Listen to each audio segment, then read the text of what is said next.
Hi, people online. So I am Crystal. I'm with Northstar Title, your sister title company of Century 21. Today I'm talking about safe escrow. We're all worried about wire fraud and the risk when we wire out on our end or your client wire out. With our services built into our fee, we have something called safe escrow, and it validates every wire instruction that we get in our office. So it directly communicates with your client's bank to confirm that all the instructions are accurate. If anything doesn't match, for example, if on the wire instructions they put, oh, my middle name is on the account, but the account actually doesn't have the middle name on there, it'll flag it as not a wireable transaction. So we'd have to recall the client and go through an additional step to make sure that we can validate their wire. Same thing with payoffs. That one's super important because I think a couple months ago, we had a payoff get faxed in. Shortly after, we got another payoff fax in and it looked very, very similar to the first one, but the wire instructions were different. So that's another way fraudsters are committing fraud, is they're watching e-fax. And so they're noticing when we're getting requests in or people are sending us requests and they're hacking that way. So this is another step where if we plugged in information for the payoff, it would flag it as no, this information is not matched for this payoff lender. So that's another step that we have. So it's a kind of cool feature to ease your client's mind because that's a stress point. So for any new agents that are here, like I always say, you can make an appointment with me to go over how to read a PR, how to read a CD. We'll go over the whole transaction step process of the flow of when you start a contract to the very end. Okay, so if you have any questions, always reach out.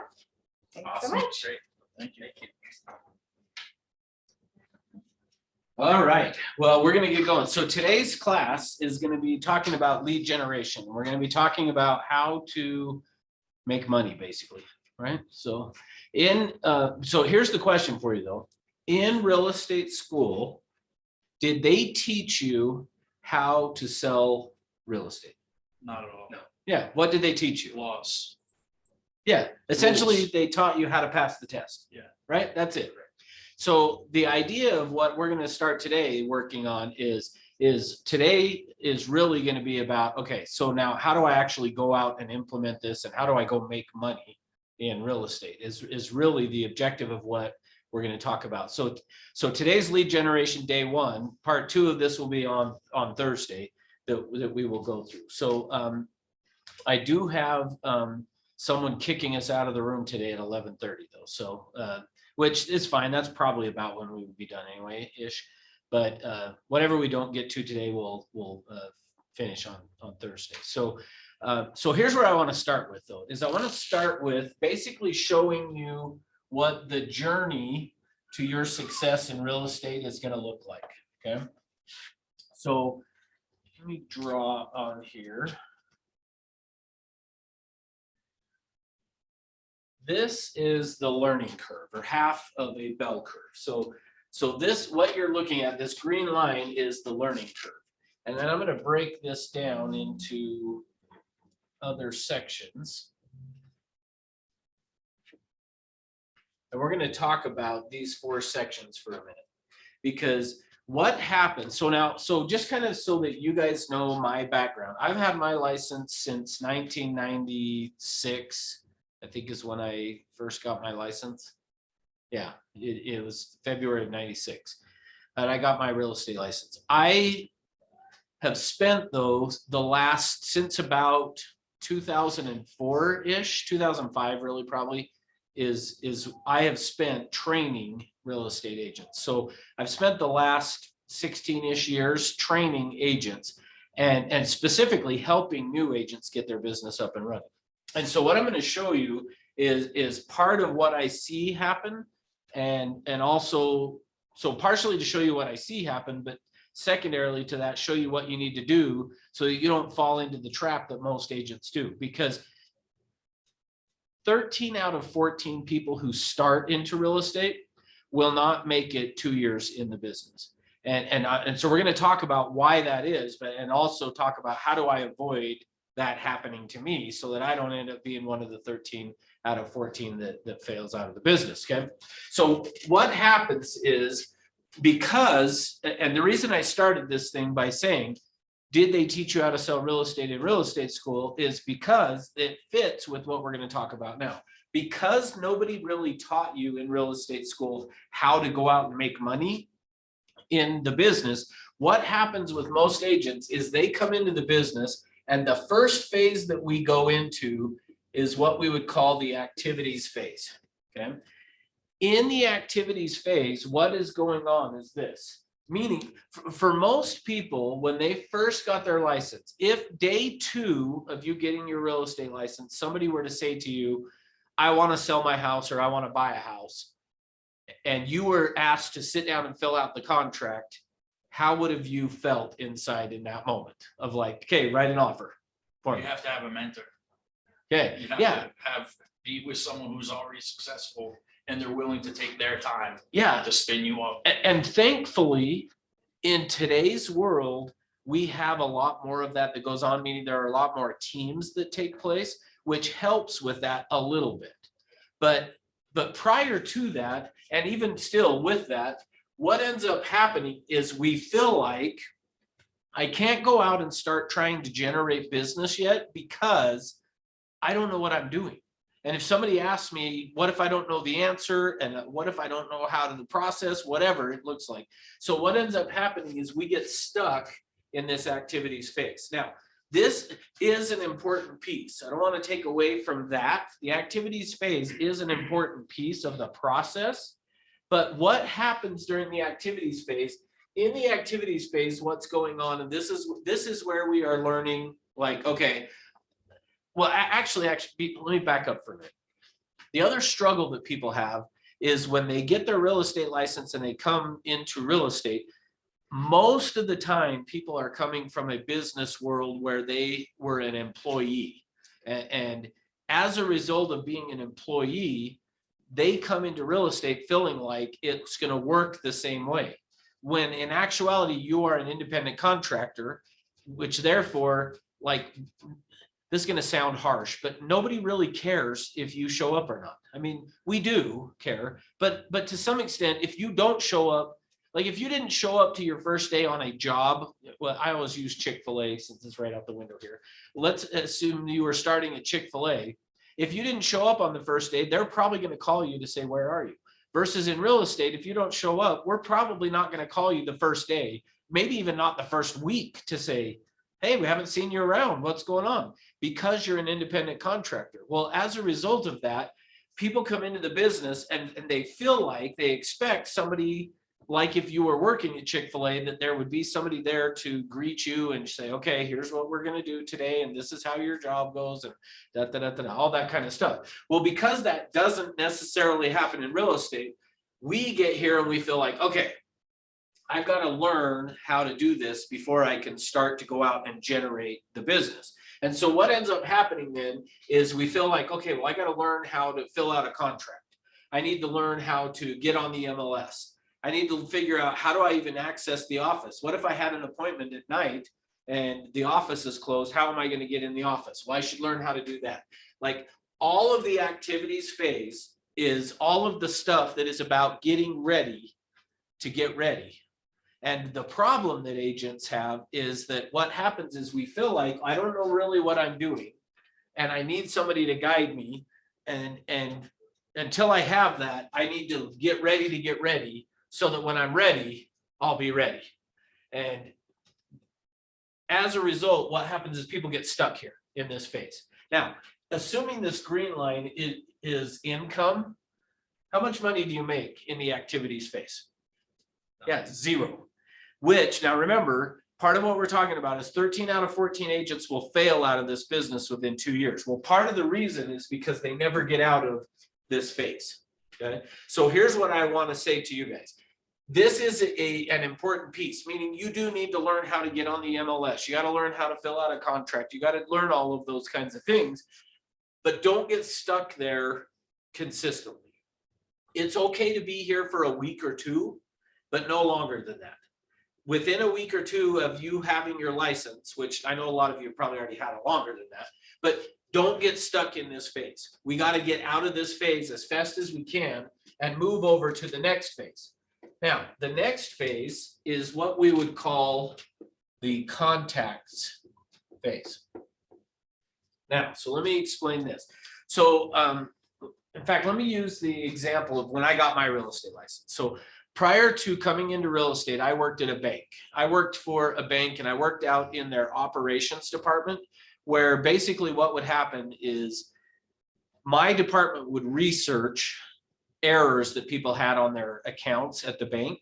And we would try to figure out, like, where did the money go? Or why did, when you said you deposited this amount of money, why did you only get this amount in there?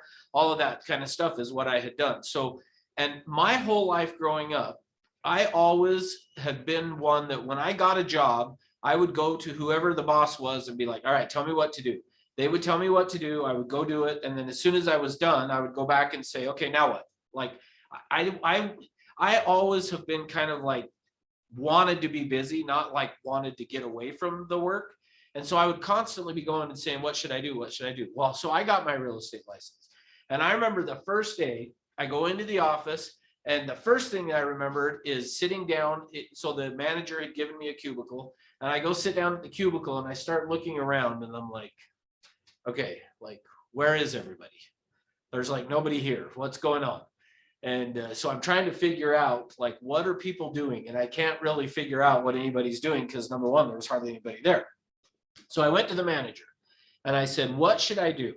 And he said, the first thing you should do is go make a list of everyone you know, and then send a letter to them, write out a note to them, letting them know you got into real estate. I said, okay. So I went home, and I had only been married at that point for, I think, about 5 years. So I remember I went home and I said to my wife, where's our wedding invitation list? And so I took that and I used that to send out to everybody to say, I've started real estate. I'm in real estate. Well, so after I had done that, which took me, I don't know, a day or two, I then went to the manager and I was like, okay, now what should I do? And he was like, well, did you mail out to everybody? And I said, yeah. And he said, okay, well then next you should go knock on doors for 2 hours. And I was like, okay. So I left, went out, knocked on doors, and I came back and said, okay, now what should I do? And I think at that point he got sick of me, and he said, because he then just said, look, just every day, go knock on doors for 2 hours every day for the next 2 years, and then you'll never have to do it again. And I was like, okay, I know what to do now. I went out and I started doing it. Well, from there though, one of the other things that happened is I went to my manager and I said, okay, I've been out knocking on doors, and like, I just don't feel like I'm really accomplishing what I need to. Help me figure this out. And so then he put together this formula for me, which is a good place to start. It's actually not true, but it's a good place to start. And basically what he did was this, is he said to me, how much money do you want to make in real estate? And I said what almost every agent says, which was, how much would you guess I wanted to make? 100,000. Yep. Because that's what almost every new agent says, is they want to make $100,000 in real estate. So I said to my manager, I want to make $100,000. And he said, okay, if you want to make $100,000, the average commission check that an agent got then was $2,000. And so he said, if you want to make 100,000 and you're getting $2,000 per commission check, you need to do how many transactions? 50. So I said, okay. And he said, one of the things in real estate, now keep in mind, you're going to hear this a lot, but it's actually not true. Okay. But it's a good place to start. So even though I'm telling you it's not true, it's still a good place to start. Okay. So he said to me, if you want to do 50 closings in the next year and make 100,000, then you need to make 50 contacts every day. And I said, okay, now I know what to do. Well, now let me explain that, because you're probably too new to understand this. But when he said that, remember before that, he told me, go out and knock on doors 2 hours every day for 2 years and you'll never have to do it again. I said, okay. Started doing it. Well, what I found out pretty quickly is you cannot get 50 contacts in 2 hours. instead, well, do you guys have any idea about how long it takes to get 50 contacts in? Before social networking, way different story, I'm sure. Well, but even with social, I would still say, in fact, I think it's harder to get it today than it was then to get 50 contacts. So, because I don't define a contact of me putting something on social media. I'm not, and somebody liking it, I wouldn't count that as a contact. Define a contact. Okay, good. So for me, how I define a contact is with somebody that I would say to them, my name is Russ Orchard, I'm with Century 21. And then if, as long as I got that out, if they slammed the door on me, it was a contact. If they opened the door and yelled at me with that before I said anything, I didn't count it as a contact. Like if they just opened the door and said, "Can't you read? No soliciting," and slammed the Real door. human interaction That's right. is the definition, I guess. Perfect. Yeah, that's how I would say it. Human interaction. Human interact. That's good. I like that. Thank you. So that's how I would define it. So that being the case, how many hours do you think it would take you in a day to get 50 contacts? Could be 8 hours, could be more, could be less. Okay, good. So here's what I will tell you is typically it's going to be somewhere around, and it depends if you're using a dialer, which we're not going to get into that today, but if you're using a dialer to dial phone numbers, you can do it quicker. But typically if you're making phone calls or even knocking on doors, you're going to be somewhere between 8 contacts per hour and maybe 12 on the high end. Okay, so let's just average it out at 10. So if I wanted to get 50 contacts, how many hours is it going to take? 5 hours. Well, so what happened then is, here's what I did, is I found a lady in the office, which here, one of the things I would highly recommend for you to do. So I'm not going to say if you should or you shouldn't join a team. When my son started real estate, he went on a team, but I'm not going to tell you what I think you should do. But if you want to know what I did to my son, I said, you go find a team and get on a team. But I think the team, for me anyway, is more about guidance. that's right. You know, like if I felt like, Well, there's twofold. Yes, it's guidance. because I feel like there's a tipping point with everything, you know, and it's like, if you feel like you're getting the guidance you need, at some point you got to self-start too, you know. Yep. At some point, you got to rely on yourself to go get the guidance you need.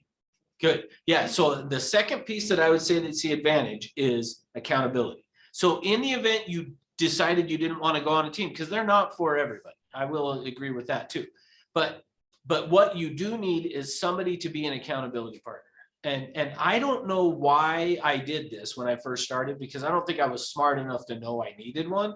But I found a lady in the office that her name was Shirley. And I went to Shirley and I said, Shirley, she and I had started about the same time. We actually met in a class like this. And I said to Shirley, I said, let's you and I meet up every day and let's do some role play and practice. And then let's prospect together. Now, when I say prospect together, that doesn't mean that we like shared business, but she and I would, so what we would do, so let me just give you what it looked like. She and I would meet at the office at about 9:15 every day.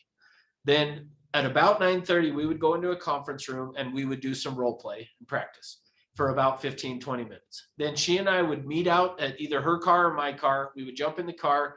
We had a neighborhood out in Kearns that we liked to knock on the doors. And the reason we went to that one is it was like the lowest priced houses. And we just knew if you got one, it was going to sell like this. So we went out to Kearns, we started knocking on these doors. And we would knock until we got 25 contacts. Once we had gotten our 25 contacts, then we would, and she would be on one side of the road, I'd be on the other. Like we weren't going to the same doors with each other, but she'd be on one side of the road, I'd be on the other.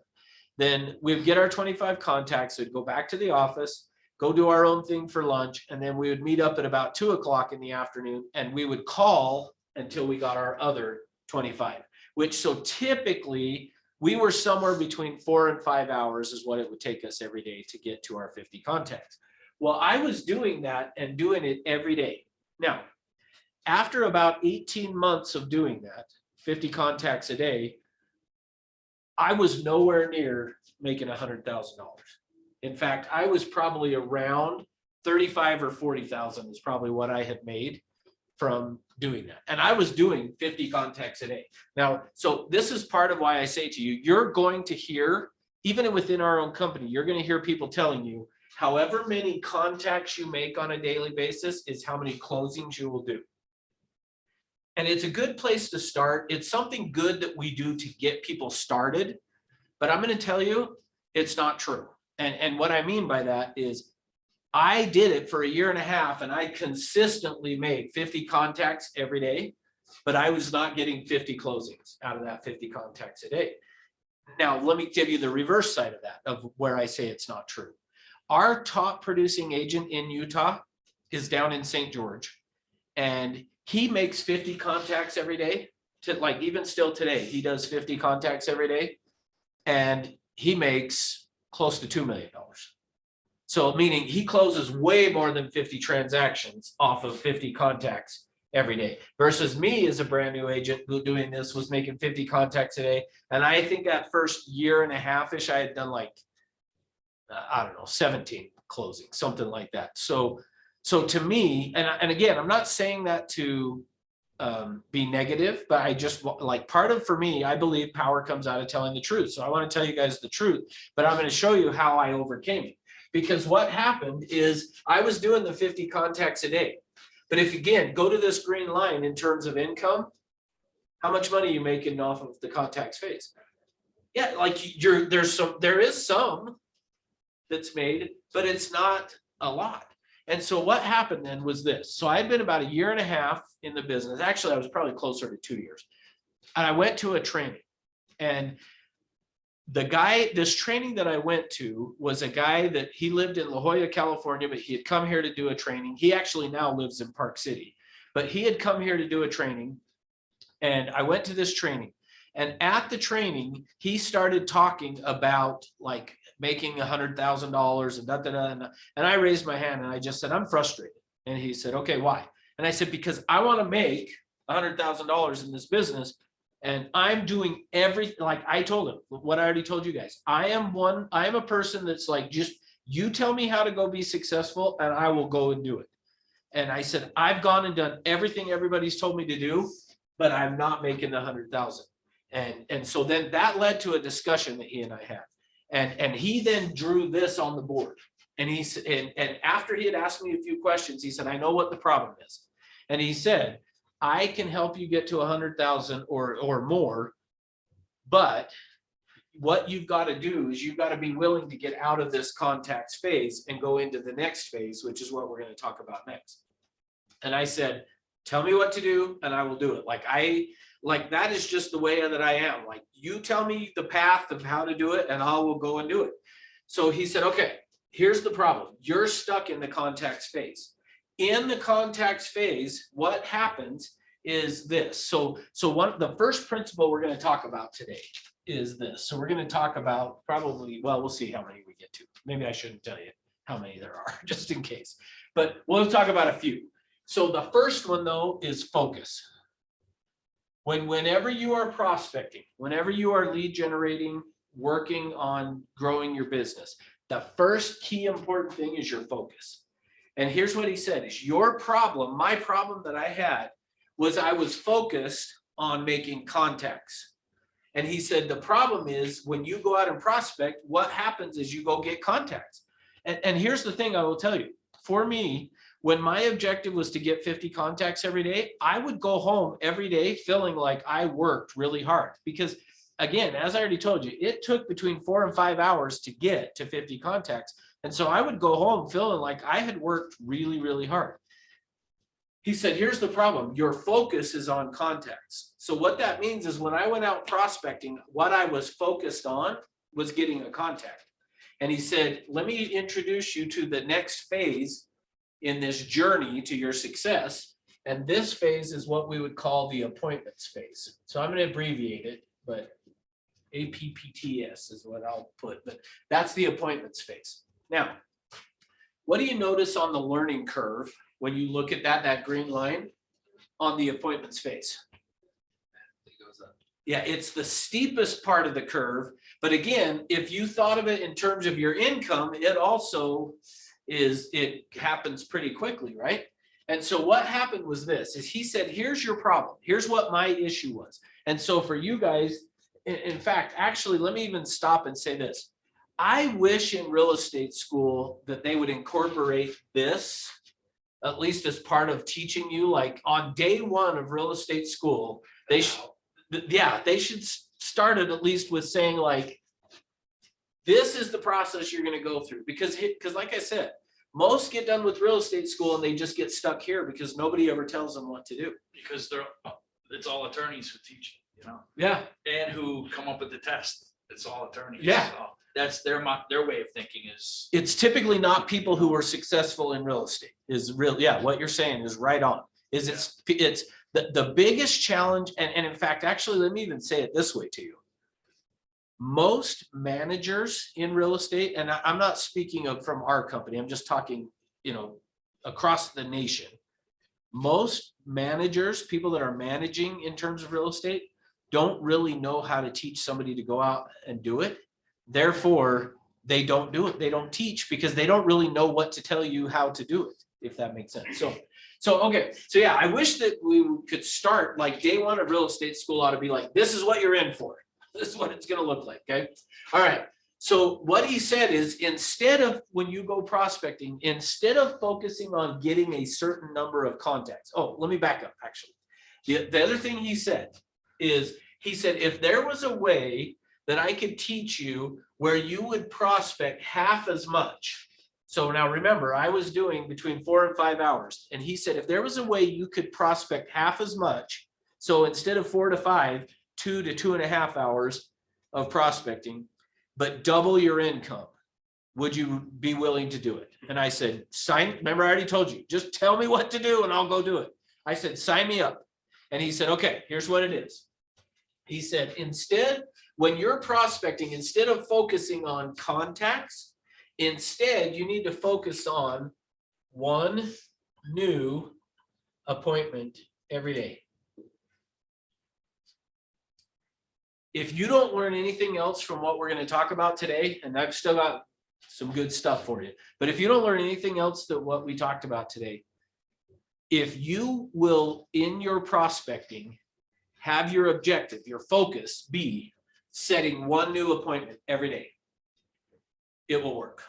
Like that, your business will go crazy if you'll do just that. Like, dumb it down to be that simple of your job as a real estate. See, this is why I say, ultimately, I wish in real estate school, they would start it by saying, your job as a real estate agent is not to sell houses. Your job is to go get one new appointment every day. Somebody you've never met with before, set an appointment. Now, make sure you hear what I'm saying.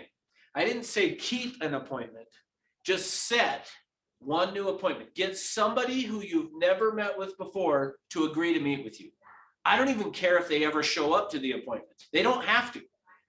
As long as you set an appointment with people, this business will work for you.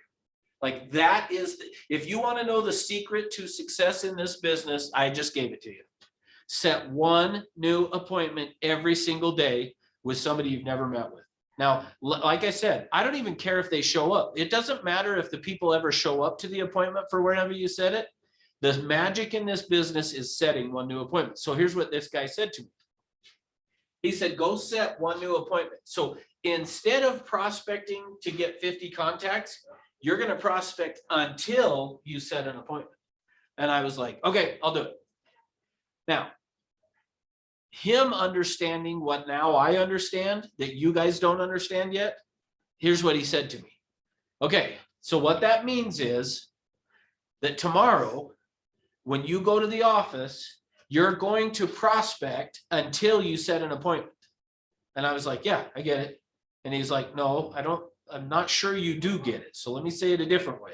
And he said to me this, you're going to go home tonight and tell your wife, tomorrow, I'm not coming home if I don't set an appointment. And I was like, oh, wait a minute. Like I really have to set an appointment. He's like, yeah. But, and I think where that came from was this. I told you that I did 50 contacts every day. Were there some days that maybe I did 48? Yeah. Like, were there some days that maybe I did 52? Yes. But the point is, like, he said, you can't go home until you set an appointment. Like, your job is to set an appointment. And until you set an appointment, you haven't done your job. And I was like, oh, well, I don't know if I want to commit to that because like because again, now let me tell you why I say that.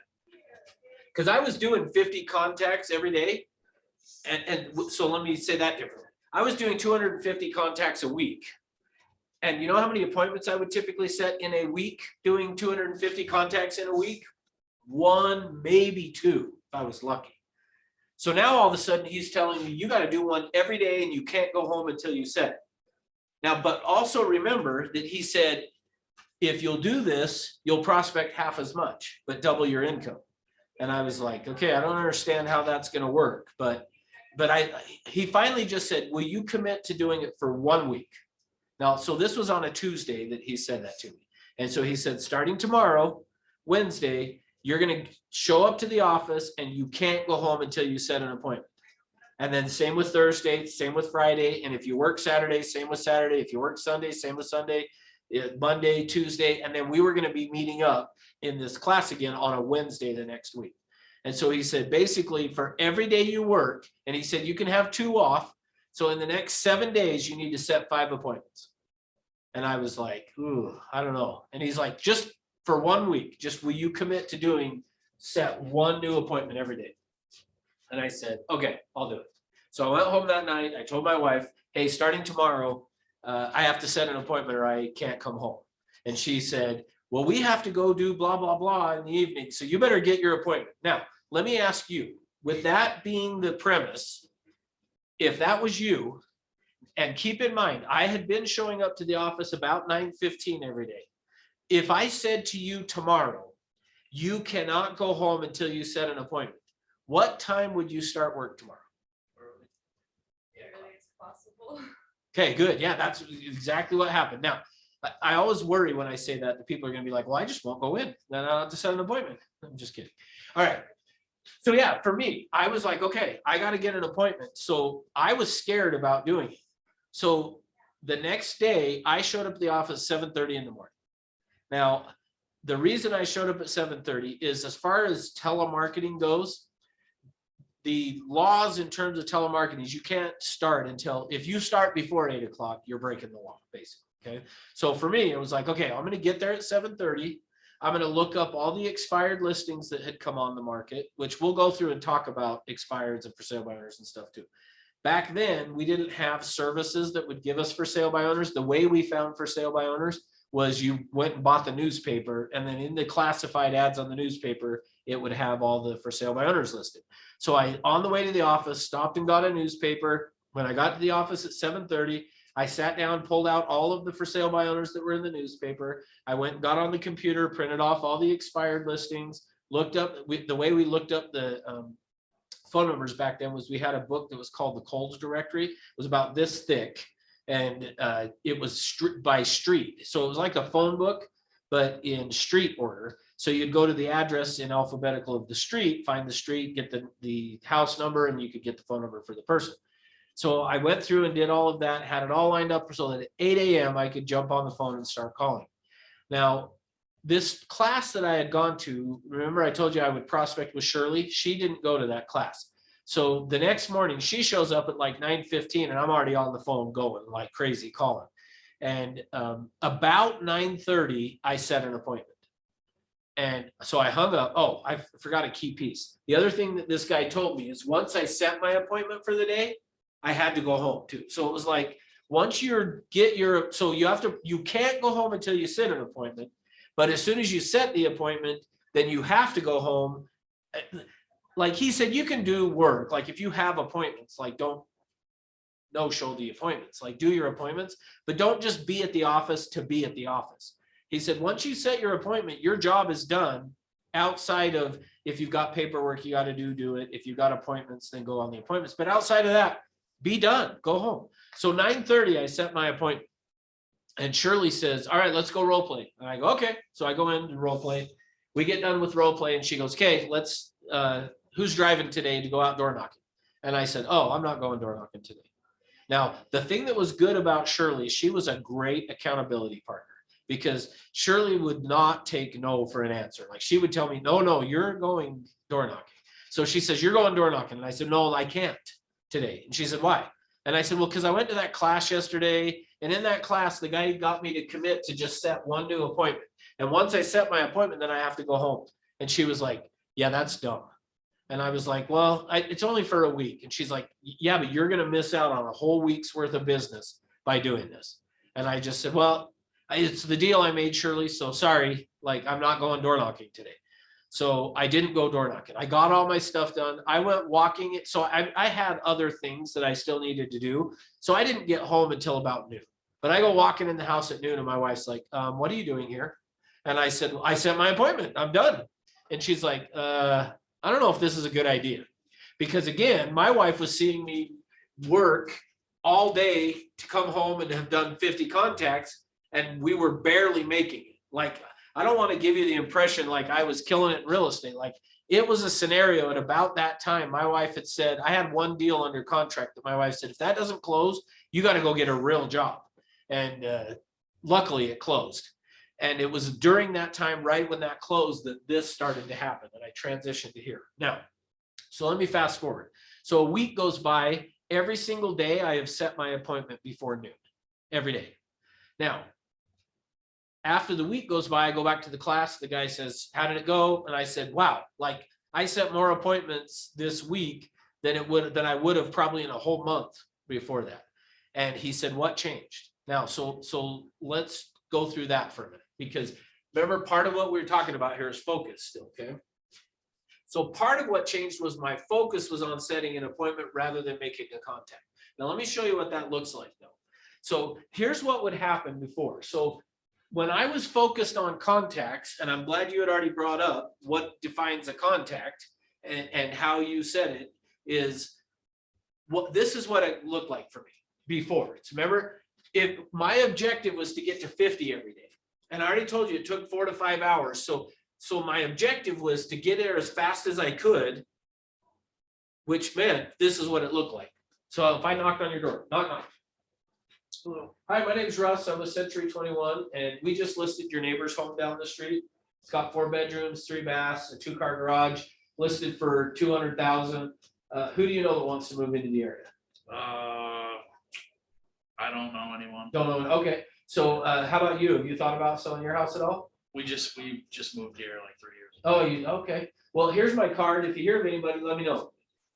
There was a contact, and I would go, okay, there's one. Then I'd go to the next one. Knock, knock. Hi, my name's Russ. I'm with Century 21. We just listed your neighbor's house. Blah, blah, blah. Who do you know? Nobody. Okay, well, have you thought about selling your house? No. Okay, there's my card. Knock, knock. My name's Russ. I'm with Century 21. Yeah. So notice my focus was so focused on, because I'm telling you, doing that on a daily basis, you kind of just go, okay, I got to get to the 50, and I got stuff I need to do today, but I got to get to 50 contacts. So I would try to do it as fast as I could of a contact so that I could get on to get to 50 so I could be done. Now, all of a sudden, notice what changes when all of a sudden, if I can get an appointment with you, I don't even have to go to the next contact, the next door. See, all of a sudden the focus changes to, okay, slow it down. And so now let me show you what I did differently. So let me show you how it changes when your focus is on an appointment. So now, same thing, knock, knock. Hello. Hi, my name's Russ. I'm with Century 21. We listed your neighbor's house down the street, the Jones. I don't know if you know them, but it's got 4 bedrooms, 3 baths, 2-car garage. Do you know them at all? Yeah, I know. We know them. Okay, Sure, so you yeah. probably know he got a job transfer, that they're moving out of state and got to get their home sold. Yeah. So I just was here because a lot of times the neighbors will know somebody that wants to move into the area. So I was just curious who you know that might want to move into your area. Say no. Off the top of my head, I can't think. Can't think of anyone? Okay, because even though we did that, it's not like people were like, oh yeah, every time, occasionally people would, but usually I don't know anybody. Okay, well, how about you? Have you thought about selling your home? No, I haven't thought about it. You haven't thought about it. Okay, so how long have you lived at this address? About 5 years. 5 years, really? Oh, that's great. Where did you move from? The East Coast. From the East Coast to here. Really? What brought you here? Work. Oh, for work. So Yeah. who do you work for? Well, I used to be in the military. Oh, military. Oh, well, thank you for your service. Appreciate all you've done. So let me ask you this. If you ever were to move, where would you go next? I don't know. I kind of like it here. It's got 4 seasons. Okay. So, but in terms of your home, is there anything you would change in it? I'm really thinking. Can't think of Off the anything. top of my head. Okay, well, I appreciate you thinking about it. Well, let me just, one more question before I leave you alone. How are you using real estate to plan for like your financial future? I never really thought about it like that. Oh, yeah, so have you considered ever owning investment properties? Absolutely. You have, okay. So, one of the things that I do is like to help people on that and help them in making money in terms of buying investment properties and stuff. So what we ought to do is sit down and spend 20, 30 minutes so that I can walk you through the process. What works better for you, afternoons or evenings? Afternoons. Afternoons, okay. So like 3 or 4 o'clock be better? 4:30. 4 or 4:30, okay. And our Wednesdays or Thursdays better? Wednesday. Wednesday. So Wednesday, 4:30, we'll plan on sitting down and I'll just kind of walk you through the process. Okay. Cool, thanks. Now, notice there was one contact. I just set an appointment. Now I don't even have to go do the other 49. But so what changed? So you guys tell me now, what You had changed? more. You had much more finesse. Like you cared more about, my individual. Yeah, You you. were building a rapport. Okay, good. Okay, good. So that leads us to number 2 then. Okay, so the first thing that has to happen though is the key thing in terms of your prospecting. As you guys prospect, the key thing that has to happen is you have got to be focused on, I got to set an appointment. Okay, and that's got to be your objective. I am amazed how many times, especially with new agents, that they will have a great interaction with somebody like that. And then afterwards I'll say, why didn't you ask for an appointment? And they'll be like, oh, I didn't even think about it. And I'm like, how do you not think about it? Like, so my point being, that has got to be your focus. Your key objective is I need to set an appointment. Okay. Now, the way that we're going to do it, which you guys just brought up, is I'm going to write it up here as connection, but we can put it also as rapport. So we'll say connection or rapport. Okay.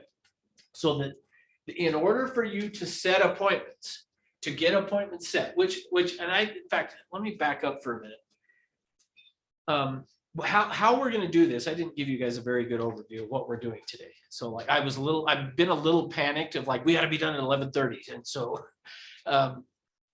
the idea of today is what we're gonna talk about is these key principles that it does not matter what type of prospecting you're doing, which we'll get into the different types on Thursday, but it doesn't matter what type you're doing, these things apply. So that's why I will start first with this. So once we get these pieces in place, then on Thursday, we're going to talk about, okay, now how should I go and work an expired listing? How should I work it for sale by owner?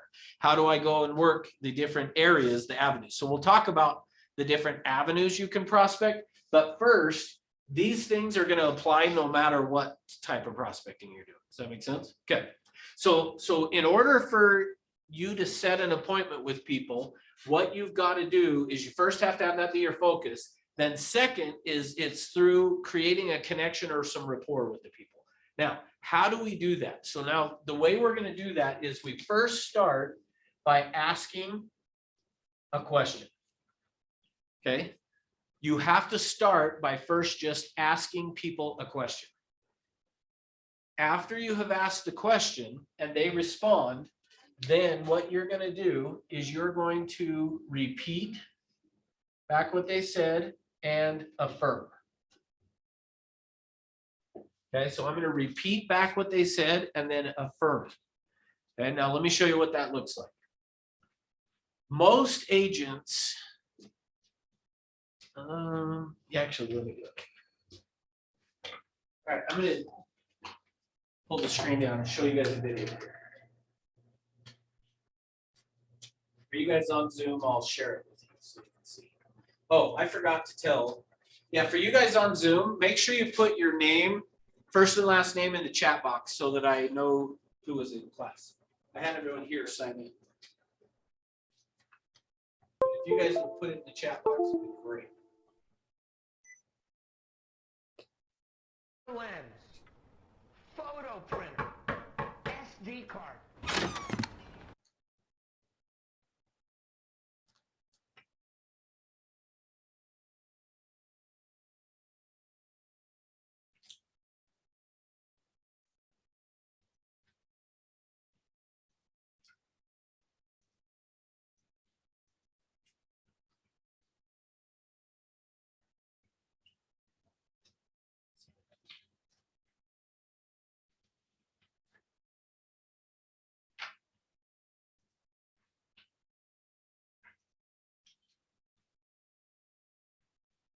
Okay. So I got this video that I'm going to show you and then we'll talk about it. Okay, so here we go. Lens. Photo printer. SD card. Good afternoon. My name is Russell, and I am a wilderness explorer in Tribe 54, Sweat Lodge 12. Are you in need of any assistance today, sir? No, I could help you cross the street. no, I could help you cross your yard. no, I could help you cross your porch. no. Well, I gotta help you cross something. No, I'm doing fine.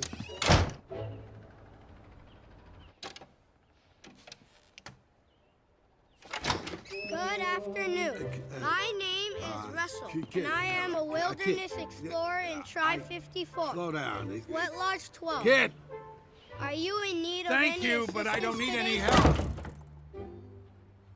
Al.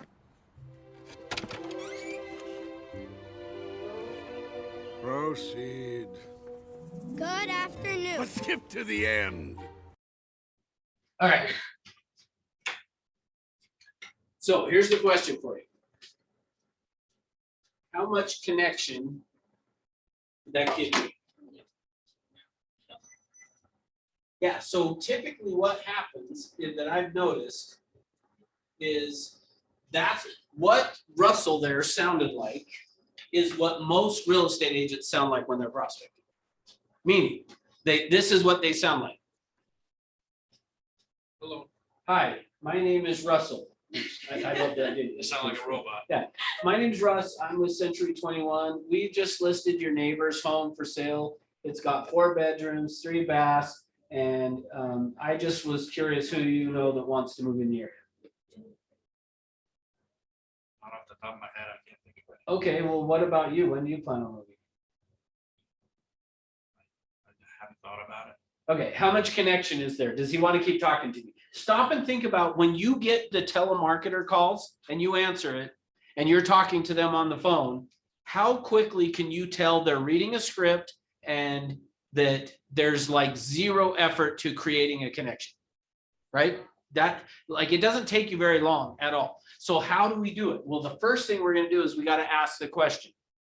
Okay, so the question is, so blah, blah, blah, we just listed a home. Who do you know that wants to move into the area? So there's the question, okay? He responds with, I don't know anyone. All right.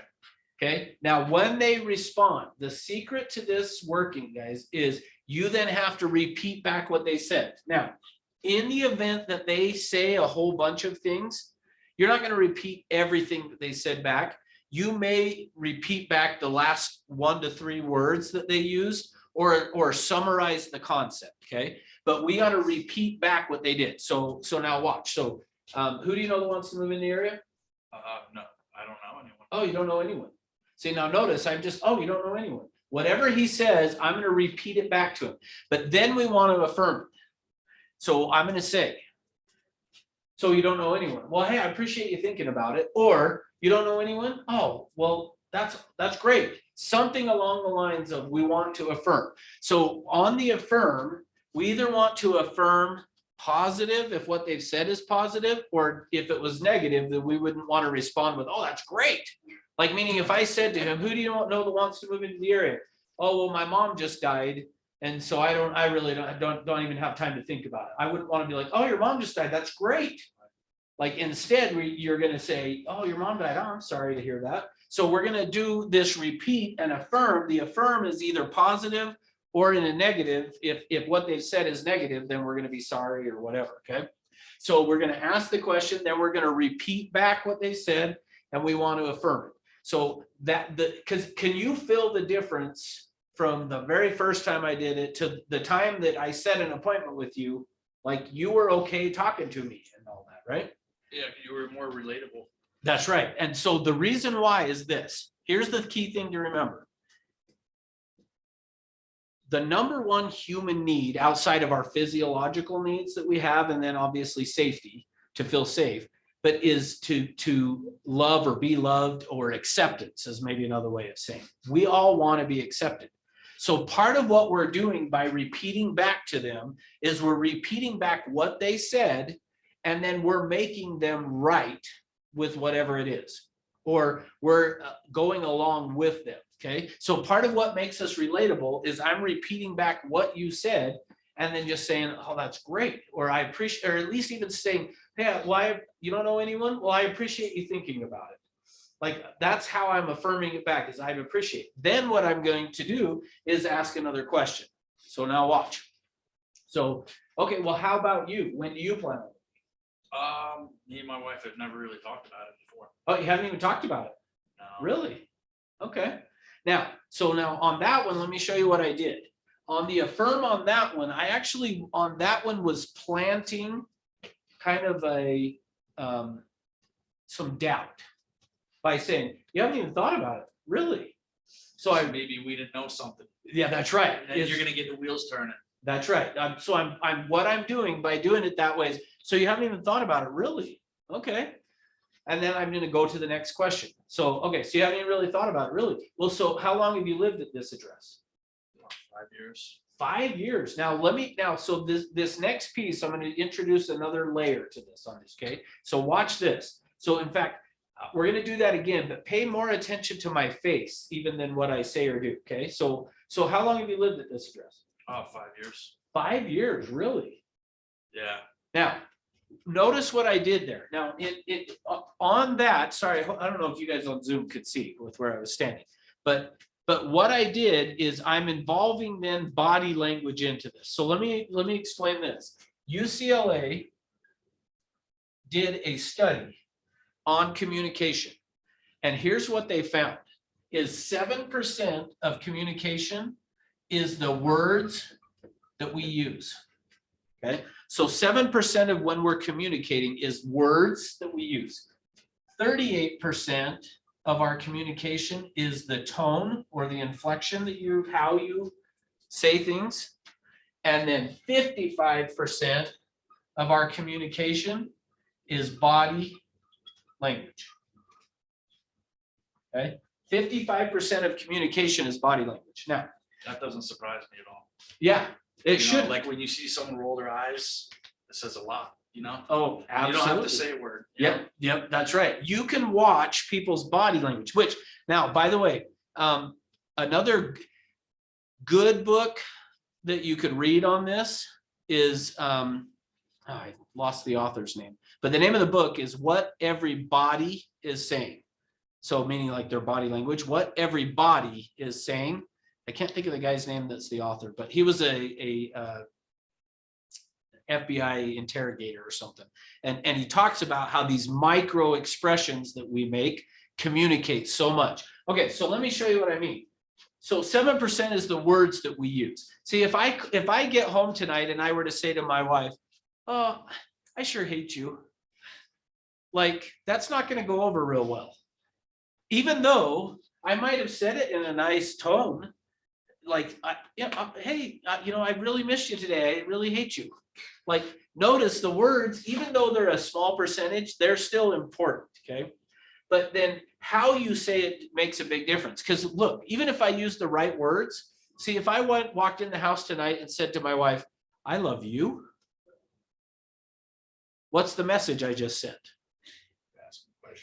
Yeah, like I'm questioning it. See, the tone that we use as you see, so the words are important, but if you don't say it the right way, that creates a problem too. See, let me give you one other proof of that. You guys tell me what the key piece of this, okay? I didn't say he stole the money versus I didn't say he stole the money. I didn't say he stole the money. I didn't say he stole the money. See, notice how depending on which word I emphasize, totally changes the meaning of what I'm saying. Well, that's how this works in terms of us doing all of this as well, is we've got the tone. And then the final one is body language, which you already hit on, which is I went to a Tony Robbins event, and the first day Tony Robbins taught the class. The second day, this other guy comes out to teach it. And as he comes out on the stage, everybody's clapping, and he goes, all right, guys, take your seats. No, like stop. And what did we do when he was doing this? We kept clapping louder and louder. And he was like, no, no, no, no, come on, stop, stop, stop. See, body language says so much more than anything else that we are doing. So as you're doing this, so now let me come back to that. So now watch what I did again. So how long have you lived at this address? 5 years. 5 years, really? Now, what's the message I just communicated through the body language? 5 years. That's probably higher than the national average of how long people live at properties. Yeah, and I would say I communicated that I'm really curious, like You're really, interested. like, wow, that's amazing. See, so even if you're on the phone, oh yeah, so let me say this. When you're on the telephone, you don't have that. So what does that mean? You gotta step your game up in the other two. That's right. So, and the words aren't going to change. So it's in this that we have to. But what that does is that validates the appointment, because now you're face to face. Right? Yes.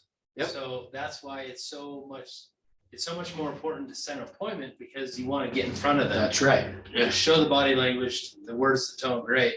But then in addition to that, there's probably a lot of other things that you can, build rapport with when you're face to face. Absolutely. Yes. And so let me actually, we don't have this, meaning they can't see it when we're on the phone, but it doesn't mean you don't do it.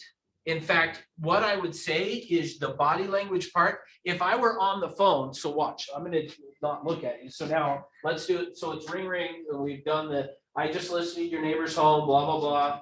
And you don't know 5 anybody years. thinking about moving. So how long have you lived at this address? 5 years. 5 years? Really? Like, notice, if I'm on the phone, I'm gonna be 5 years? You're kidding. Like, now imagine if I was in front of him. 5 years, you're kidding. Like, he would be like, all right, that's a little too much. But on the phone, if you went 5 years, really, the phone is going to dilute it. So you got to overdo it when you're on the phone so that it will come through as if you were standing there in person. Does that make sense? Okay. So keep this in mind. So when we repeat and affirm, so how long have you lived at this address? 5 years. 5 years. Now, here's the thing. Change that up. Say something totally either way shorter or way longer, and watch what I do. So how long have you lived at this address? 3 months. 3 months. You're kidding. See, it doesn't matter. How long have you lived at this address? 16 years. 16 years. Now, I probably, as I did that, I did notice the longer it is, I am going to probably 16 years. Wow, that's great. So, but notice it actually, it doesn't change anything I'm doing, but my response is going to be the repeat and affirm. That's how you get the connection to have them be willing to talk to you. Because here's the thing. So I mentioned going to Tony Robbins. Tony Robbins does a segment all about rapport. And what he says is, and I would agree with this, people like people who are like them or who they want to be. Okay. So the way we build rapport with people is being like the person, or we have to be something that who they would want to be. Okay. So what I'm going to do is, that's why we repeat back what they say. Saying the same words that they said is because people like people who are like them. So when I repeat back what he says and then affirm it, he's going to be drawn to want to like me because I'm like him. So how long have you lived at this address? 13 years. 13 years. Wow, that's great. So where did you move from? See, I don't change anything about where I'm going. Great. Where did you move from? The Northeast. Oh, from Northeast, really? So you always have to be curious. Oh, the Northeast, really? So what brought you here? And then you just elaborate on that. Or if you have some kind of connection, it's almost. Yeah, like so you gotta put it if in the I'm door, you know? familiar with the Northeast, I might, yeah, you're right. So Like- I may say, They got great fall foliage up there. Or I don't know. well, so for me, here's what if I was familiar with it, I would say, oh, the Northeast, really? What part? Vermont. Oh, Vermont, you're kidding. What part of if I'm familiar? Now, if I'm not familiar, I'm not going to try to pretend that I am. Because, oh, really, Vermont, what part? Waterbury. Yeah, see, he's asking are you familiar with Waterbury? And I've never been to Vermont, so I have no That's where clue. the Ben and Jerry's factory is. Oh, is it? It's in Waterbury, Vermont. Okay, My dad lives there. I didn't move from there. okay, yeah. I was So, just, yeah, no, you're whatever's great. on my head, Yep, but so notice though, that's how I'm gonna do it is because I'm not familiar with, you might wanna ask, oh, really, what part? just, and then once he says Vermont, if you're not familiar, don't try to be familiar. Just, oh, okay, great. So, well, what brought you here? Oh, I was in the military, Oh, military, really? What branch? Air Force. Oh, Air Force. Awesome. Well, thank you for your, now, in something like that, I'm gonna pause and do, hey, well, thank you for your service. Thank you for Appreciate saying all that. You know, I'm gonna stop, and which, by the way, so one day in class, I was down in our California offices doing this, and we had a guy that's currently in the military, and I'm doing this same role play with him, and I go, oh, thank you for your service, and he goes, no, you should not be thanking me, I should be thanking you. And I was like, why would you be Never thanking heard that me? one. Well, but here's what he said. You paid for my school, you've paid for, like, he's Oh, like, wow. all my career that I have is because of you paying your taxes, so thank you. And I was like, all right, well, anyway, that's still better that you served us, so anyway. All right, so, okay, so is this making sense what I'm saying on but here's the thing. If you are not in the habit of doing this, this is what it's gonna sound like. You'll not do it and you'll sound like this. So knock. Hey, my name's Russ. I'm a Century 21. We listed your neighbor's home down the street, and I was just curious who you know that wants to move in the area. Nobody. Well, I mean, I haven't thought about it much really. okay, when do you plan on moving? We've only lived here for about 2 years. How long have you lived at this address? Oh, you just told me that. Where'd you move from? The Northeast, Oh, and what brought you here? the military was stationed. And what were you doing on Friday night at 7 p.m.? Uh, Like, doesn't it feel like an if I don't repeat and affirm, doesn't it feel like an interrogation? So that's why you have to slow it down. But I'm telling you, most of the time, we're so worried about what we're gonna say next that we don't actually listen to the person in order to repeat and affirm. If you will repeat and affirm, it is gonna create a connection or the rapport that you're wanting to get. Does that make sense? Okay, now let me introduce the next one to you. The next one is empathy. Okay. The next way that you're going to create a connection or rapport with people is through empathy. Okay. Empathy is where you're going to empathize with them. Now, think of it this way. Ultimately, what we are doing with empathy is, and we might even say it exactly this way to somebody. But here's what we're doing with empathy is, if I were you, I would feel the same way or I would do the same thing. So if I were you, I would have felt the same way, I would have done the same thing. Now remember, people like people who are like them or who they want to be. So part of what I'm wanting to do here is I'm wanting to be like them. So part of what you want to do with people is you want to say, if I were you, or at least convey it. You don't have to exactly say it, although a lot of times I will say it. If I were you, I would feel the same way. If I were you, I would do the same thing. If I were you, I would have responded the same way. Like however you're going to do it is empathy is about taking the, if I were you, I would have done the same thing. So now let me show you what I mean. I talked about calling expired listings. Typically, if you're calling either a for sale by owner or an expired, okay, you are typically going to be met with someone being a little bit more hostile, okay? Because on an expired listing, they've already gotten phone calls from 5, 10, 15, maybe even 20 agents, all wanting to come out and list their home. Now, you be that person for a minute. If you had gotten 15 phone calls already in the last hour from people wanting to talk to you about, hey, I noticed your home came up on the computer as an expired listing and I wanted to come out and see when I could meet with you to talk about listing your home. If I'm the 20th person to call you, how are you going to respond? Okay, so you ready to do it? Oh, no. Okay. Okay, so be annoyed. Okay, so ring, ring. Hello. Hi, this is Russ. I'm with Century 21. I'm probably like the 40th person to call you this morning. You aren't wrong. I'm not wrong? No. Yeah, so now notice, like I kicked in right off with, I'm probably the 40th agent to call you this morning. See, immediately I'm starting to empathize with it. So, okay, so let's do it again. I'm probably the 40th agent to call you this morning. You're not wrong. I know, like, it's gotta feel like that if you kick a bush, an agent's like running out today. Seriously. I mean, next thing you know, they're gonna be flying over your house in a helicopter, like dropping stuff down. List your house with me. Right? Yeah, seriously, See, like, not doubt it. See, all of a sudden, it totally is gonna now change our conversation because I've gotten into like, and so probably the next thing I would say is, it's probably pretty frustrating for you. It really is. It's been stressful. Yeah, if I were you, I would be pretty annoyed with the number of phone calls. So let me ask you, since I have you on the phone, and I promise I'll only take a couple of minutes, but if you had sold your home, where would you have gone next? I honestly have No clue. Okay, so now notice though, I'm starting this with, I'm going to get on the, I'm getting to be on the same page as her. Like, you've got to be frustrated with the number of phone calls you've got. Oh my gosh. And here's what's amazing. A lot of times people will be like, yeah, is there like a directory or something that you guys get that has my name and phone number on it? Because like, how is everybody calling me?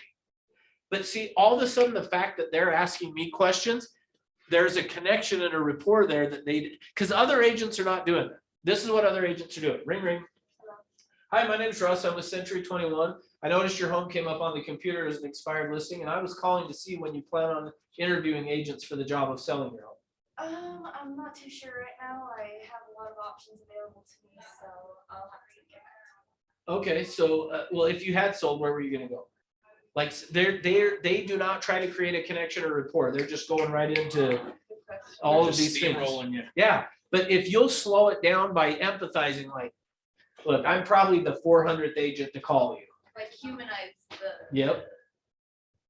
Yep, what happens then is that creates this connection and the rapport, okay? Now, let's go to the number 3 then. Or actually, before that, any questions on these? Is it making sense? You good with what we're talking about? Because that's almost, think of it this way.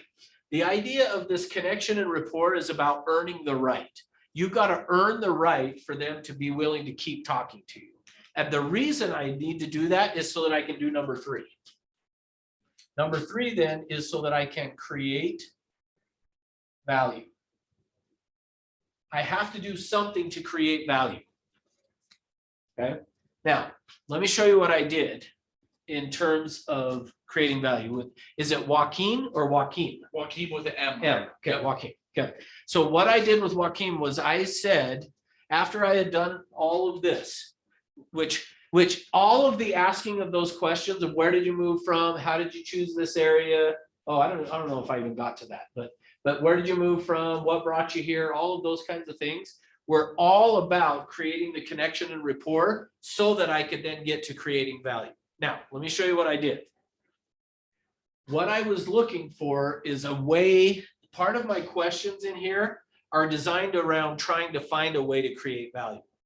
So what I did with him was when I said, if you were to move, where would you go next? The reason for me asking, if you were to move, where would you go next? Is if I've created the connection and rapport here, what should happen is he should tell me the truth. So when I say, if you were to move, where would you go next? And he was like, well, I actually like the Four Seasons. I don't think I'm going to move anywhere. So is that kind of being distracting? But Feel free to do it. All right, so what I was looking for is he thinking about it? See, what I found is if you've asked enough questions up here, which is usually 3 to 5 of you asking, then I go to, well, if you ever were to move, where would you go next? What I've found is most people, if they've been thinking about it, will tell you. But if they haven't been thinking about it, they will say, well, I don't think I'd go anywhere. I love it here. Now, in the event that he did say somewhere, so make something up. If you were to move, where would you go next? Just thinking about Arizona Arizona. Oh, that's awesome. So when would that be? after I retired. Okay, so when you retire, are you getting close to that or no? Not really. Not really. Okay, so I'd it's a like to ways get down the close. road. So what I'm doing then is in here is I'm still searching for a way to create value. So if you were to move, where would you go next? If they tell me somewhere, then my follow-up question is, oh, so when would that be? And then I'm looking for, is it in the next year or 2? Great, I want to get an appointment with them. If it's when I retire, oh, okay, well, are you close to retirement? No, not really. Okay, then now I know it's probably down the road, okay? Which is still fine, and we'll come back to that. But all I'm looking for is a way to create value. So when I didn't have anything there, the next thing I went to with him is, well, how are you using real estate to plan for that financial future to retire? And he said, Just never thought about it that way. yeah, never really thought about it that way. Oh, okay. Well, one of the things, so now what I'm going to do then is I just found a place I could create value. Does that make sense? So part of what you're doing here and asking the questions is I'm looking for a way to create value. And then once I find it, now I'm going to create value. So that's where I said, well, one of the things that I like to do is get with people and educate them on owning investment properties. So what would work better for you in afternoon or evening? See, all of a sudden I piqued his interest in terms of, well, yeah, no, it would be great to own investment properties. And a lot of times most people have thought about it. They just don't know what to do to make it happen.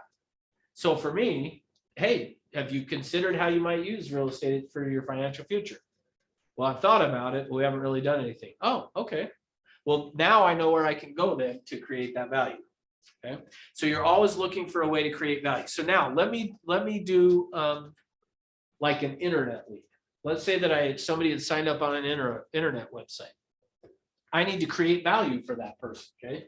So I'm going to first try to do some connection and rapport, but then I want to create value for them. So for me, on an internet lead, here's how I do it. So let's assume, well, I haven't picked on you yet. So, and remind me your first name, Chad. I was thinking Chad, but I wasn't positive. Okay. So you're an internet lead. Okay. So I'm going to call him on the phone. I'm going to follow this process. My focus is to set an appointment. I'm going to try to get his connection and stuff, but on the phone, I have found it's a little bit, you got to go a little quicker to creating the value. So sometimes I have to even create value in order to get this to work. Okay. Okay, so I'm going to do, you signed up on a website and I'm calling you on the phone. So ring, ring. Ring, ring. Hello. Hey, is this Chad? Yes. Chad, Russ Orchard, Century 21. Now, let me pause for a minute. Part of what I even did there, if you guys notice the way that I did this part of it is, so watch again. So is this Chad? Yes. Chad, Russ Orchard, Century 21. When I'm saying that, how am I communicating that? Like we're friends. Yeah, I'm communicating it like he should know who I am, right? And I'm doing that with the intention of creating some rapport and have, even if nothing else, to have him kind of even for a minute feeling like, how do I know Russ? How do I know Russ? Like I actually want that for a minute on the phone, because on the phone, it's much easier to hang up on somebody than when they're standing at your doorstep, okay? So Chad, Russ Orchard, Century 21, how you doing? I'm doing well. How are you? Great. Hey, I was calling, you'd signed up on my website. Now immediately he's going, oh, shoot, he got me. Sales job, right? So you signed up on my website and I just was calling to see if you are looking to make a move or if you're just browsing. Now, let me pause for a minute. The reason I word it that way, I was calling to see if you were looking to make a move or if you're just browsing. Guess what he wants to say, even if I didn't ask him that, what's he going to say? We're just looking. Okay. So I'm going to say, so, hey, just was giving you a call to see if you were considering making a move or if you were just browsing. I'm just browsing, just looking. Oh, just browsing. Okay, perfect. Well, hey, so now I'm going to kick into create value right here. So watch this. So, well, the reason I call is I come across some properties before they hit the market, you know, things like bank owned, short sales, foreclosures, HUD homes, stuff like that. I just wanted to get an idea of what you were looking for in a home. Oh, okay. So now notice, did that create value for you? Yeah. Why? Because you come across homes that aren't on the market yet. And is that important in today for a buyer in today's market? Would that be a value? So see, I want to create some value. So the other thing that I did, so there was two ways that I approached it. One is I come across properties before they hit the market. So that's one way of creating value. The other thing is almost everybody out there thinks that short sale or a bank owned home or a foreclosure or a HUD home. They're scared of them. People are scared of it. They're scared of them, but they've also heard that's where the good deals are at. So I'm creating value by saying I come across those type of properties so that hopefully he wants to then talk more to me. Sam's trying to, you want to kick me out already? Oh, okay. Can I, before you erase that, can I just snap a picture on my cell phone? Okay, good. So, yeah, do. Except I'm gonna write something else. You want to get a picture of it? I'll wait till you're done then. I'll wait till you're done. Okay, all right, so I thought we good. were getting kicked So out. is this, no, he said we were good. He was just peeking. Okay. He said he was peeking in to say hi. So the creating value, we good on that? You have to do something that, another book that if you haven't read is The Secrets of Question-Based Selling. Thomas Freeze, but with an S, is the one who wrote that. But in that book, he calls it actually make them curious. So you could think of it that way, is you either have to create value for people or you have to make them curious if you want them to meet with you. And in fact, the example he uses in the book is he talks about, actually, it's not really written for real estate, it's just a sales in general book. But in the one section where he talks about this, he's talks about a real estate agent who was calling farmers, trying to get them to sell their land that he could then sell to a developer. And so this guy would call up these farmers and say, hey, do you want to sell your farm? But if he ever got an answering machine or a voicemail, he would leave a message. Hey, this is Russ with Century 21. I was calling to see if you wanted to sell your farm. And this Thomas Freeze asked this agent, how often do people call you back? And he said, hardly ever. And he said, okay, do you want to know why they don't call you back? And he said, yeah, why? And he said, because you didn't make them curious of why they should call you back. And he said, let me show you what I mean. So the next phone call that he did, when he got an answering machine or a voicemail, he said, this guy, Thomas Freeze, left the message. And here's what he said. Hey, Mr. Farmer, this is Russ with Century 21. I'm holding a copy of your tax records in my hand, and I have some questions for you. Please give me a call back. Now, what do you think the chances are that when somebody gets that message, they're going to call back?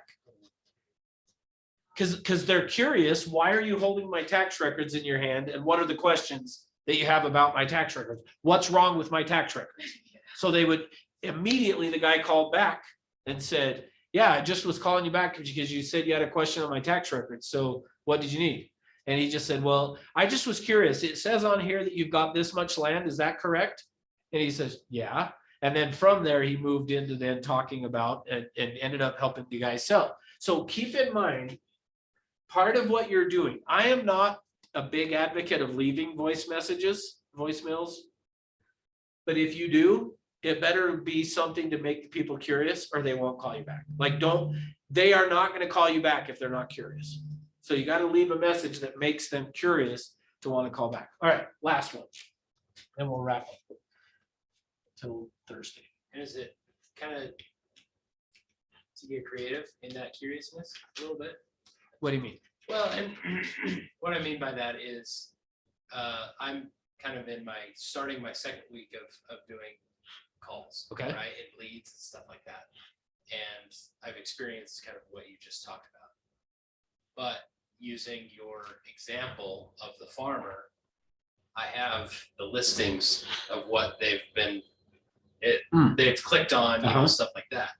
So what I'm saying is to get curious, I can be creative in Yes. the voicemail that I'm leaving, saying, hey, I see that you looked at, single family home in Provo or, something like that, to kind of get curious. Is that Yes. what you're suggesting? Yeah, so in fact, here's what I would do here's how I would do it on that to make them curious.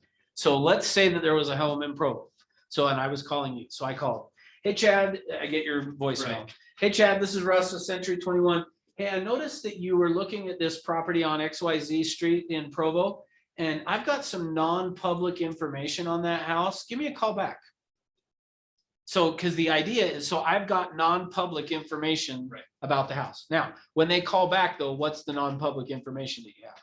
Well, here's what I would use is on that listing, if you click on the history, it'll list everything that's gone on with the property. So for me, it could be as simple as saying, hey, just want to let you know that this property actually has changed hands 5 times or whatever. Like, Sure. You can just look at the history of it.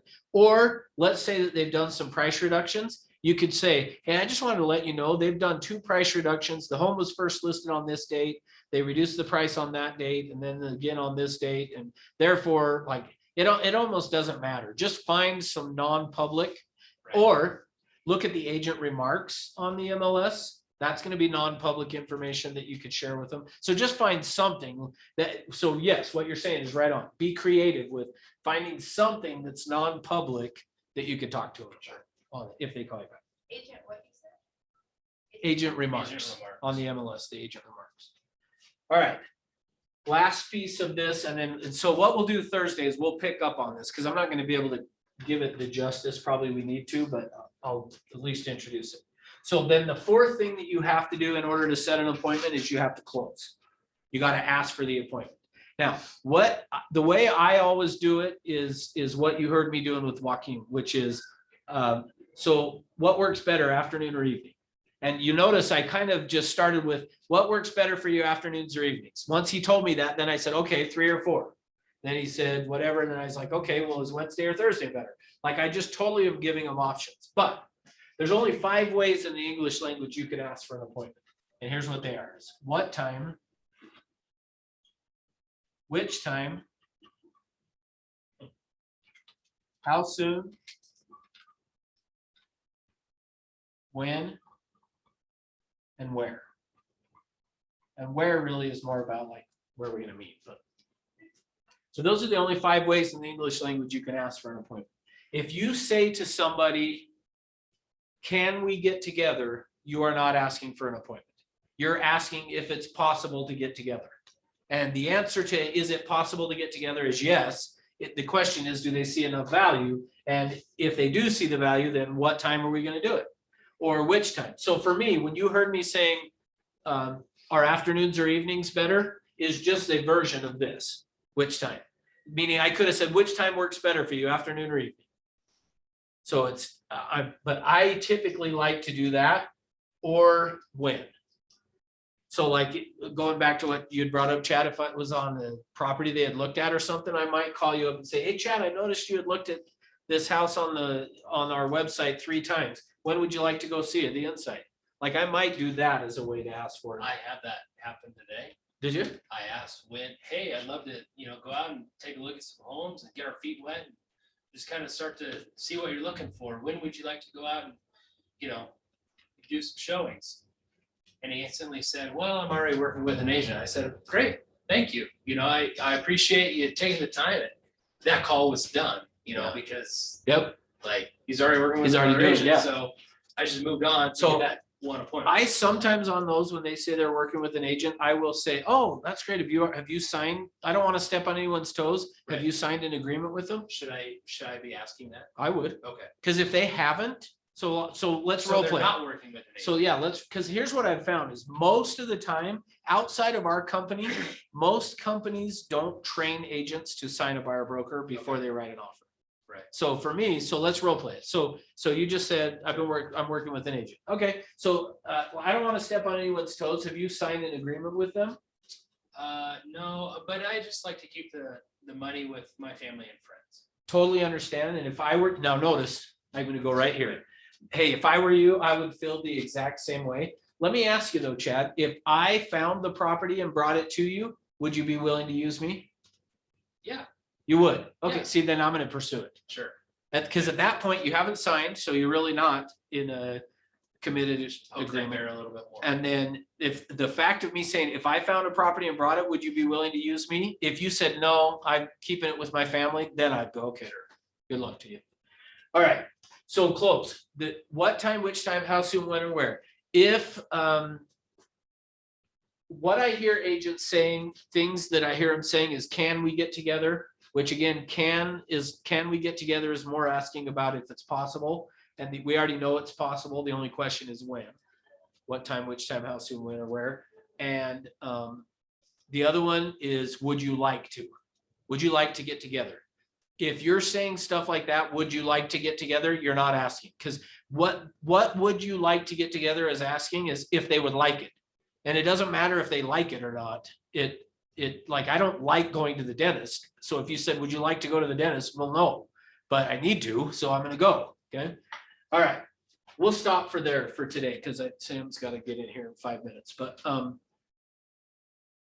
questions, thoughts, comments? I was wondering for the graph if you were gonna go. Oh, towards the fourth. Thank you.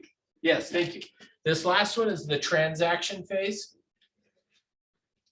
Here's the idea. In fact, thank you for asking that, because I left out a couple of pieces. Here, I left out what happened after I started setting one new appointment every single day. Is the next year I made over $100,000. And then the next year after that, I kept doing this and I doubled my income on doing nothing but setting one new appointment a day. So in today's market, with today's numbers and stuff, setting one new appointment a day, if you'll do that, that will take you into the probably $300,000 range if you just set one appointment a day. If you want to go to the next level, you want to make $600, $700, $800, $1 million a year. This phase, in the transaction phase, is you have to keep. Let me switch to green. You have to keep one appointment every day. So this one was set. I should have written that. One set one new appointment every day. This one is you have to actually go on an appointment every day. And that phase, if you want to do that, you have to attend a new appointment every day. And that one will take you over the $500,000 mark and up. So yes, thank you for catching me on that. All right, what other questions? I appreciate this. Okay, I'm going through this right now. And initially in the activities and kind of the context, you know, I was in the first week or so, I was like following the script and I wasn't being Chad. Yeah. And so I decided to forgo the script, use it as a framework. Yep, perfect. And not a script, use it as a framework and just build a rapport with people. Yep. And that started to get a little bit better. And then I decided that I'm not even, what I had the tendency to do is I wanted to be of so much service to these people that my default was setting them up on a hot sheet. Yep. And I scrapped that. Yep. So I'm Good. not doing that. And Good. on this first call that I made today before I got up here is I did exactly this. And that's when he said, well, you know, I'm already working with an agent. I like to keep the money with my family and friends. Yep. And I said, great. You know, and that saves me a lot of time and effort. Yep. So, okay, like, you know, and Yep. I appreciate you kind of going a little bit more in detail about, you know, asking, hey, Couple you sign follow-ups. that broker agency agreement. Yep, because less than 2% of the time will they have. Okay. So, yeah, I mean, I Good. appreciate everything that you've talked about today has reaffirmed everything in the Cool. last week and a couple days. So, Okay, good, good. All right, Yeah, I'll second that motion. okay. I'm kind of in the activity. So I lived up to what you said at the start before everybody got here. Well, yeah, absolutely. Okay, I feel like this is exactly what I need because, you know, I just haven't had anyone to break it down to me like this quick Yeah. yet because Well, great, here's- you passed your test and you went and got licensed. That's nothing. Well, and here's This what is I'll tell you you. gotta go do. Most people will not break it down like this. Like I they might appreciate tell you, it. go get an appointment. Okay, great, but how do I do it? So, yeah. They don't give you that guidance that you guys Yeah. provide for us. Yeah. So, cool. Okay, so what we'll do on Thursday then is we'll start Thursday. I'll pick up, I'll just run through and remind you of this stuff. We'll talk a little bit more on this because there's one more exercise I want to do on this in terms of the close and stuff, but come on in, guys. And then we'll go through and talk about the individual different ways we can get leads and stuff. So anyway, okay, thanks for being here. 9:30 tomorrow for ethics, right? 9:30 is code of ethics. Okay.